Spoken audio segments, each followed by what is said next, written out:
Gawas sa Cagayan de Oro City, lakip sa El Salvador City sa Misamis Oriental sa mga lugar asa gibawal na ang tricycle sa highway.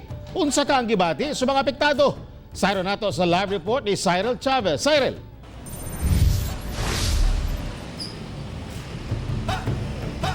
Tek, may alman na karon ang mga tricycle drivers ug operators sa El Salvador City human nga apektado gayud ilang pangadlaw-adlaw nga kita tungod sa pagpatuman sa DILG memorandum nga ibawal na sila sa mga national highways.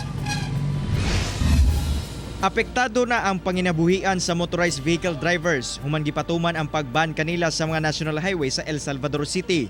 Minihit gayud kuno ang ilang kita tungod sagad sa mga pasahero sa syudad nanukad gikan sa highway padulong og poblasyon o uban pang barangay.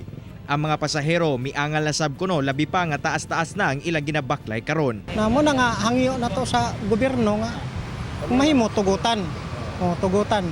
Niya ang ilang pagpaimposar nilang balaod karon nga dili sila preparado kay giimposar nila ang balaod nga bawal ang bao-bao. Unya walay mga prepare nila nga mga secondary road. Karon nga wala man tay alternative road, dili ta mi bawalan sa highway. Kay mo lagi na emergency. Para nang kami taga-bukid o taga-ilaya ang among puniyuanan. Kung saan pag-adto ka ganyan, kinsa may mukuha sa sa bukid kung naman may bao-bao, ano di man ka magamit?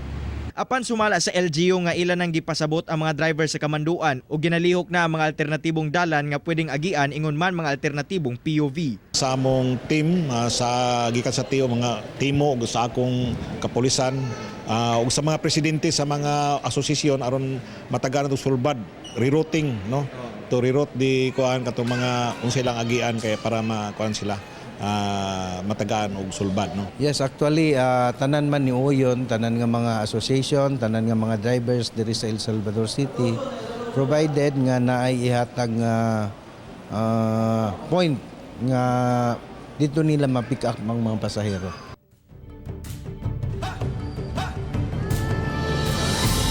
Tek, ugaling hangyo karon sa mga driver ugaling dili na sila makaagi sa mga national highways o makapamasada sa mga national highways. Ilahang hangyo nga buot nilang moagi gyapon dinhi kung ilahang gamiton ang ilahang mga unit sa ilahang mga personal nga lakaw.